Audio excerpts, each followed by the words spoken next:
Guys आप लोगों के लिए एक क्वेश्चन है।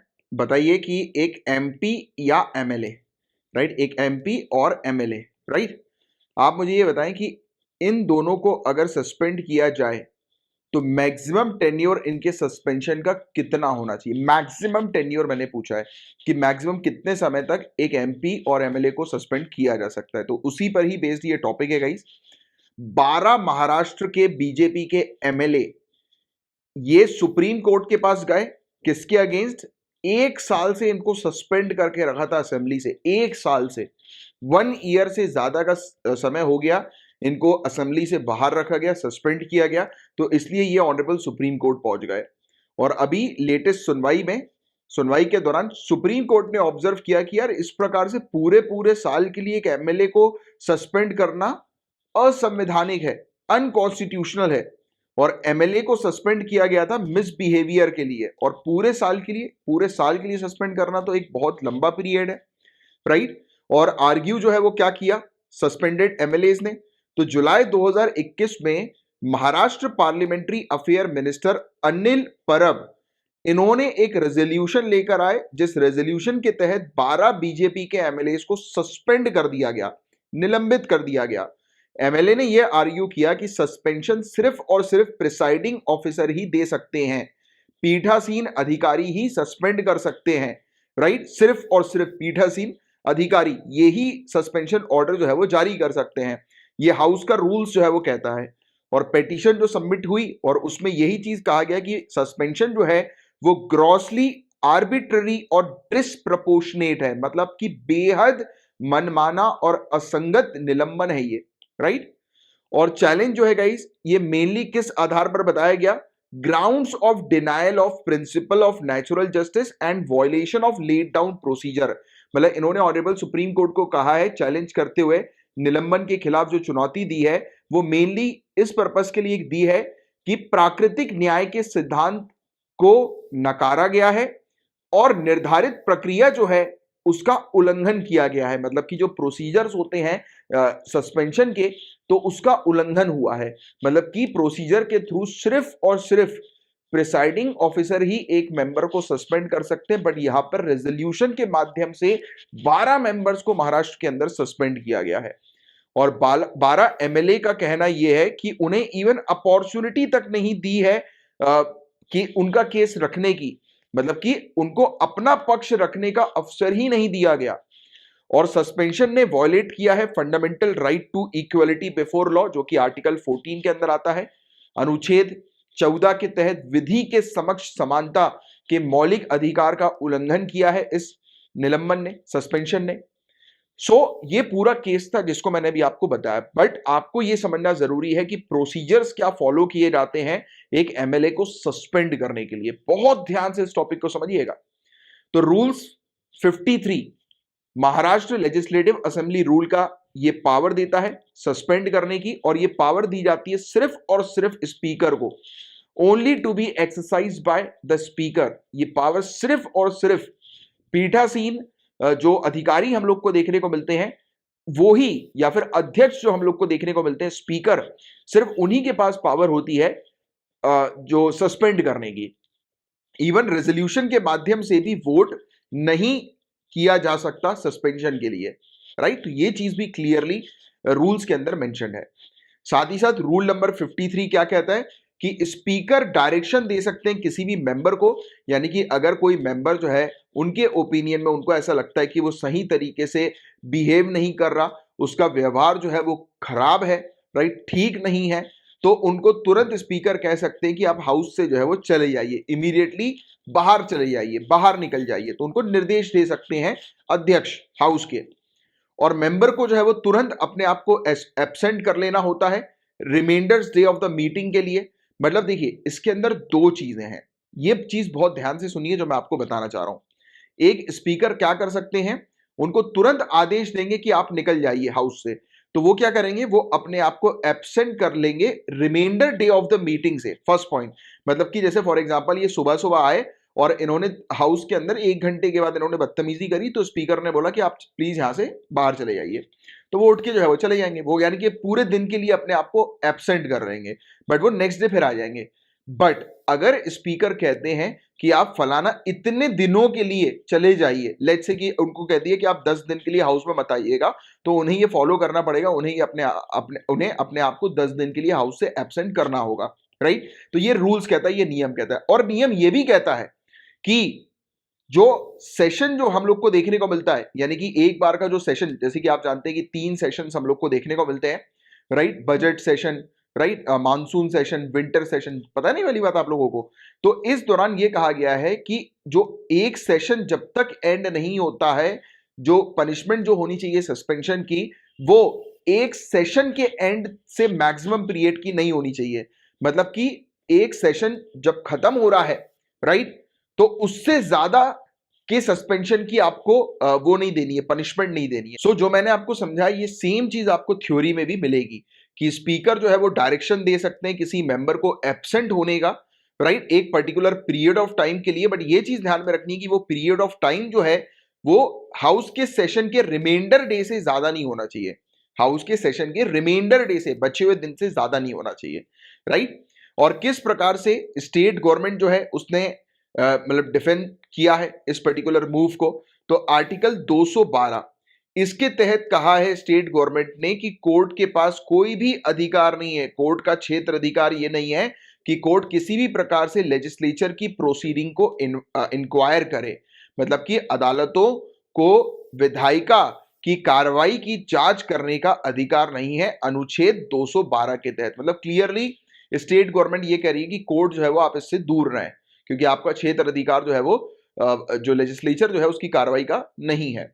और आर्टिकल 212 क्लॉज 1 जो है वो क्या कहता है कि the validity of any proceeding, की जो भी वैलिडिटी है किसी भी पर्टिकुलर प्रोसीडिंग की लेजिस्लेचर ऑफ स्टेट की, ये क्वेश्चन में नहीं लाई जाएगी on the ground of any एलिज्ड irregularity of procedure. मतलब कि ये कह रहे हैं कि अनुच्छेद 212 क्लियरली ये चीज भी मेंशन करता है, ये पावर देता है, आप कह सकते हैं कि स्टेट लेजिस्लेचर को, विधायिका को या विधानमंडल को, कि उसकी जो भी कार्रवाई होती है, जो भी उसकी प्रोसीडिंग जो होती है, उस प्रोसीडिंग में अगर किसी प्रकार की इरेगुलरिटी होती है तो आप उस इरेगुलरिटी को ग्राउंड बनाकर उस पर सवाल नहीं उठा सकते। मतलब कि साफ बात यह है कि स्टेट लेजिस्लेचर की प्रोसीडिंग अगर वो गड़बड़ भी कर रहा है तो भी उसको ये सही मानेंगे। मतलब मान के चलिए कि जो मतलब क्लियरली बात यह है कि जो सरकार जो मतलब पावर में हम लोग को देखने को मिल रही है, मतलब कि उस स्टेट लेजिस्लेचर के अंदर जिस भी पॉलिटिकल पार्टी मेजॉरिटी में है, यानी कि जिसकी सरकार है, तो उसके पास इवन ये भी अधिकार प्राप्त है कि जो प्रोसीजर्स जो लिखे गए हैं हाउस के, उसमें अगर कुछ गड़बड़ी भी हो रही है, राइट, कुछ उसके अंदर इरेगुलरिटीज भी है, तो उसको भी ग्राउंड बनाकर चैलेंज नहीं किया जा सकता, उस पर सवाल नहीं उठाए जा सकते। तो एक मेजर ह्यूज पावर है ये, राइट। क्लियरली हम लोग को देखने को रहा है, सीधे सीधे लीगल या कॉन्स्टिट्यूशनल पावर है कि स्टेट लेजिस्लेचर जो है वो उल्लंघन भी कर सकती है प्रोसीडिंग का अपने, सीधे सीधे, मतलब कि उनके प्रोसीजर्स वगैरह का जो भी वो कार्रवाई कर रही है, प्रोसीडिंग कर रही है, उसमें अगर वो प्रोसीजर नहीं भी फॉलो कर रही है तो भी उस चीज का वो उल्लंघन कर सकती है। बात समझ रहे हो आप? बात को समझिए, इस चीज को अंडरस्टैंड करिए, क्योंकि अंडरस्टैंडिंग डेवलप करना is very important thing in this particular examination. और अनुच्छेद 194, आर्टिकल 194 के तहत विशेष अधिकारों का उल्लंघन, यानी कि जो भी प्रिविलेजेस प्राप्त होते हैं मेंबर को, विशेष अधिकारों का उल्लंघन करने वाले किसी भी सदस्य को सदन की शक्तियों के माध्यम से निलंबित किया जा सकता है। तो किसी भी पर्टिकुलर मेंबर को इवन सस्पेंड भी किया जा सकता है, उससे रिलेटेड ये बात करता है आर्टिकल 194। और स्टेट गवर्नमेंट ने डिनाई करा है कि जो पावर है सस्पेंड करने की एक मेंबर को, वो सिर्फ और सिर्फ एक्सरसाइज नहीं की जा सकती रूल 53 के तहत। मतलब क्लियरली इन्होंने ये चीज बोल दी है कि जो रूल 53 जो हमें देखने को मिलता है, जिसके बारे में मैंने जस्ट अभी आपको जो है वो एक्सप्लेन किया कि रूल 53 के तहत जो है वो स्पीकर को जो है वो पावर दी गई है कि असेंबली से एक पर्टिकुलर मेंबर को हटाने की, राइट, विड्रॉ करने की। तो क्लियरली स्टेट गवर्नमेंट ने कह दिया है कि जो सस्पेंशन की जो पावर है वो सिर्फ रूल 53 के ऊपर आधारित नहीं है। मतलब ये क्लियरली कह रहे हैं कि इन्होंने जो रेजोल्यूशन जो लेकर आए हैं वो ठीक है, मतलब वो चाहे तो रेजोल्यूशन के माध्यम से भी कुछ एमएलए को जो है वो सस्पेंड कर सकते हैं, राइट। तो ये एक चीज है जो आपको समझना जरूरी है।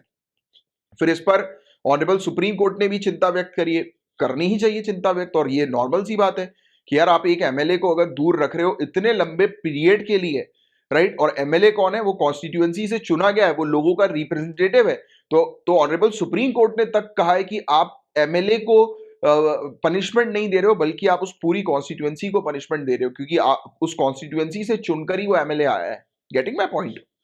सो बेसिक स्ट्रक्चर जो हमारे इंडियन कॉन्स्टिट्यूशन का है वो बुरी तरह से प्रभावित होगा अगर कॉन्स्टिट्यूएंसी जो हम लोग को देखने को मिलेगी उसके एमएलए को जो है वो सस्पेंड कर दिया जाएगा पूरे पूरे साल के लिए, राइट। और आर्टिकल 190 क्लॉज 4 जो हमारे इंडियन कॉन्स्टिट्यूशन का देखने को मिलता है उसमें क्लियरली ये चीज कही गई है, if for a period of 60 days, 60 दिन, मतलब कि 2 महीने का पीरियड, तो अगर इतने पीरियड के लिए एक member house of legislature of state का, मतलब लेजिस्लेटिव असेंबली का एक पर्टिकुलर मेंबर अगर एब्सेंट होता है 60 डेज के पीरियड के लिए बिना परमिशन के हाउस की, राइट, और वो सभी मीटिंग में एब्सेंट होता है, तो उसे जो है वो वेकेंट, उसकी सीट को वेकेंट डिक्लेयर कर दिया जाएगा, उसकी सीट को रक्त घोषित कर दिया जाएगा, फिर एक बाय इलेक्शन कंडक्ट होगा।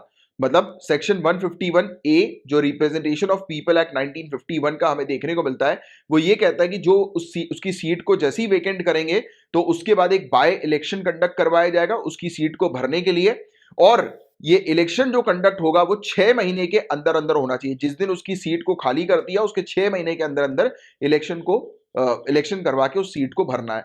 मतलब कि क्लियर बात यह है कि 1 साल से अगर उस सीट पर कोई नहीं है तो नेचुरली भी हम लोग को देखने को मिलता है कि उस सीट को वेकेंट करके नए सदस्य को जो है वो ऐड करने की आवश्यकता पड़ जाती है, क्योंकि ऑब्वियस ही बात है यार कि सीट खाली का मतलब कि अ ग्रुप ऑफ पीपल को रिप्रेजेंट नहीं किया जा रहा है। बात को गंभीरता से समझिए, क्योंकि वो एमएलए कौन है? एमएलए वो व्यक्ति है जिसे लोगों ने चुना है, उसकी कॉन्स्टिट्यूएंसी यानी कि ग्रुप ऑफ पीपल ने, काफी सारे लोगों ने मिलकर उसको चुना है। अगर और ये क्यों गया है एमएलए हाउस के अंदर? क्योंकि जो ग्रुप ऑफ पीपल है, जो लोग हैं जिन्होंने उनको चुना है, उनकी आवाज को रखने के लिए। तो क्लियर कट बात यह है कि अगर आप उस एमएलए को अगर वहां से हटा दोगे, उसको निकाल दोगे, उसको सस्पेंड कर दोगे, तो आप सस्पेंड कर रहे हो ग्रुप ऑफ पीपल को, लोगों को, यानी कि लोगों की आवाज को आप दबा रहे हो, उस कॉन्स्टिट्यूएंसी को आप रिप्रेजेंट ही नहीं कर रहे हो। This is the main thing that you guys need to understand कि ये चीज गलत हुई है। देयरफॉर 1 साल का जो सस्पेंशन है वो अनकॉन्स्टिट्यूशनल है, और इसमें क्लियरली कोर्ट ने भी ये चीज मेंशन करी है कि इसमें सिर्फ आप मेंबर को पनिश नहीं कर रहे हो, बल्कि पूरी की पूरी कॉन्स्टिट्यूएंसी को जो है, निर्वाचन क्षेत्र को जो है वो दंडित कर रहे हो, दंड दे रहे हो। और क्या रूल्स हम लोग को देखने को मिलता है एमपी से रिलेटेड? तो अभी तक तो हमने एमएलए की बात कर ली, मेंबर ऑफ लेजिस्लेटिव असेंबली। अब एमपी की बात करें, मेंबर ऑफ पार्लियामेंट की बात करें, तो जो रूल्स हम लोग को procedure and conduct of business and Lok Sabha का देखने को मिलता है, ये कहता है कि वही सेम चीज कि कोई भी एक सदस्य अगर मतलब सही तरीके से व्यवहार नहीं कर रहा है तो उसको सस्पेंड किया जा सकता है, और मैक्सिमम सस्पेंशन जो होगा उसका वो 5 कॉन्जिक्यूटिव सिटिंग्स का होगा, यानी कि लगातार 5 दिन के लिए उसको सस्पेंड किया जा सकता है, या फिर जो सेशन के रिमाइंडर डेज के लिए उसको सस्पेंड किया जा सकता है, विच एवर इज लेस, इन दोनों में से जो भी कम हो। तो ये रूल जो है वो कहता है। और maximum suspension for Rajya Sabha under rule 255 और 256 ये कहता है मैक्सिमम सस्पेंशन। अभी तो हमने मिनिमम सस्पेंशन की बात करी 5 दिन के लिए, राइट, और मैक्सिमम सस्पेंशन क्या कहता है कि आप उसको जो है वो हाउस के रिमाइंडर डे मतलब से ज्यादा सस्पेंड नहीं कर सकते। मतलब कि जो हाउस का जो सेशन है, सेशन का जो मैक्सिमम दिन है, जिस समय वो एंड हो रहा है, सेशन जिस समय एंड हो रहा है उससे ज्यादा के पीरियड के लिए एक मेंबर को सस्पेंड नहीं कर सकते आप। और सिमिलर रूल्स जो हम लोग को देखने को मिलते हैं वो स्टेट लेजिस्लेटिव असेंबली और स्टेट लेजिस्लेटिव काउंसिल के लिए भी हम लोग को देखने को मिलते हैं, या लेजिस्लेटिव काउंसिल के लिए हम लोग को देखने को मिलते हैं कि मैक्सिमम सस्पेंशन का पीरियड जो होना चाहिए वो सेशन के रिमाइंडर डे से ज्यादा नहीं होना चाहिए, यानी कि जो सेशन का जो दिन, जितने दिन में सेशन एंड होगा उससे ज्यादा दिन के लिए आप उस सामने वाले ये ना एमपी ना एमएलए को सस्पेंड कर सकते हो। तो क्लियरली जो महाराष्ट्र के अंदर जो केस सामने नजर आया है तो वो क्लियरली अनकॉन्स्टिट्यूशनल हम लोग को देखने को मिल रहा है, और वो बिल्कुल भी सही भी नहीं है अगर देखा जाए तो, इन जनरल उस चीज को ऑब्जर्व किया जाए तो, क्योंकि आप ग्रुप ऑफ पीपल को मतलब एक प्रकार से आप उनको अवॉइड कर रहे हो। कॉन्स्टिट्यूएंसी को क्लियरली आपने 12 एमएलए मतलब 12 कॉन्स्टिट्यूएंसी को आपने अवॉइड कर दिया वहां पे। Getting my point? तो ये चीज है guys, this is the overall thing जिसको आपको थोड़ा सा ध्यान में रखना है। एंड ये केस काफी इंपॉर्टेंट है, ये आपसे मेंस में भी पूछा जा सकता है, इवन जब आप पर्सनालिटी टेस्ट में जाएंगे, इंटरव्यू में जाएंगे, तब आपसे ये चीज पूछी जा सकती है। और प्रीलिम्स के लिए तो कुछ फैक्ट्स मैंने आपको बता ही दिए ऑलरेडी, जो आपको थोड़ा सा ध्यान में रखना है। गाइस, इस पूरे मुद्दे से रिलेटेड एक अपडेट सामने आई है कि ऑनरेबल सुप्रीम कोर्ट ने महाराष्ट्र असेंबली के 12 लेजिस्लेचर को सस्पेंड करने के डिसीजन को रद्द डिक्लेयर कर दिया है, नल एंड वॉइड जो है वो डिक्लेयर कर दिया है। 12 विधायकों को जो सस्पेंड किया था महाराष्ट्र सरकार ने, जिसके बारे में भी हमने पूरी चीज डिटेल में डिस्कस करी, तो इस पूरे मुद्दे को जो है वो नल एंड वॉइड डिक्लेयर कर दिया है। किस ग्राउंड पर? कि ये अनकॉन्स्टिट्यूशनल है, असंवैधानिक है। तो इससे हमें क्या चीज सीखने को मिल रही है कि लेजिस्लेचर की सुप्रीम कोर्ट या फिर जुडिशरी को अगर लगता है, और आप जानते भी गए कि जुडिशरी जो है उसका काम यह भी है कि जब भी लेजिस्लेचर जो है वो किसी प्रकार की अनकॉन्स्टिट्यूशनल एक्टिविटी या कोई भी अगर अनकॉन्स्टिट्यूशनल एक्टिविटी करता है या कोई भी ऐसे रूल्स आते हैं जो कि असंवैधानिक होते हैं, पब्लिक इंटरेस्ट के विरुद्ध होते हैं, तो ऐसे रूल्स को जो है वो ऑनरेबल सुप्रीम कोर्ट तक नल एंड वॉइड डिक्लेयर कर सकती है। ऐसे लेजिस्लेटिव रूल्स को या लेजिस्लेचर के द्वारा बनाए गए रूल्स को या एग्जीक्यूटिव के द्वारा बनाए गए ऑर्डर रूल्स को भी honourable supreme court null and void declare कर देती है, राइट।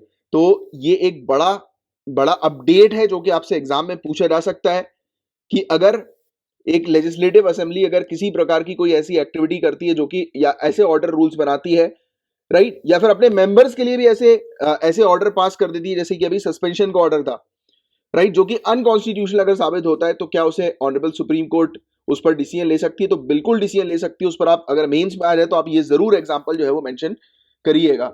महाराष्ट्र के 12 एमएलए को जो सस्पेंड किया, तो उसका जरूर आप ये मेंशन करिएगा। तो अभी अनकॉन्स्टिट्यूशनल डिक्लेयर हो गया है, राइट, क्योंकि बताया गया कि ये रेजोल्यूशन जो है वो इलीगल था और ये असेंबली के पावर के बियॉन्ड था, मतलब कि रूल 53 को असेंबली ने फॉलो नहीं किया। और कोर्ट ने क्या चिंता व्यक्त की थी पूरे मुद्दे में, पूरे मामले में, तो वो मैं आपको ऑलरेडी एक्सप्लेन कर चुका हूं। और अब क्या होगा गाइस, तो जिन विधायकों को महाराष्ट्र विधानसभा द्वारा पिछले साल जुलाई में सत्र के दौरान निलंबित कर दिया गया था, उन्हें उस सत्र की समाप्ति के बाद विधायकों को मिलने वाले लाभ एवं अधिकार प्राप्त होंगे। तो एमएलए जो है उनको पूरे बेनिफिट जो है वो प्रोवाइड किए जाएंगे जैसे ही सेशन जो है वो एंड होगा, राइट, उन एमएलए को जिनको सस्पेंड किया गया था। तो ये था इस पूरा वाला टॉपिक। उम्मीद करता हूं बहुत अच्छे से ये टॉपिक आपको क्रिस्टल क्लियर हो गया होगा।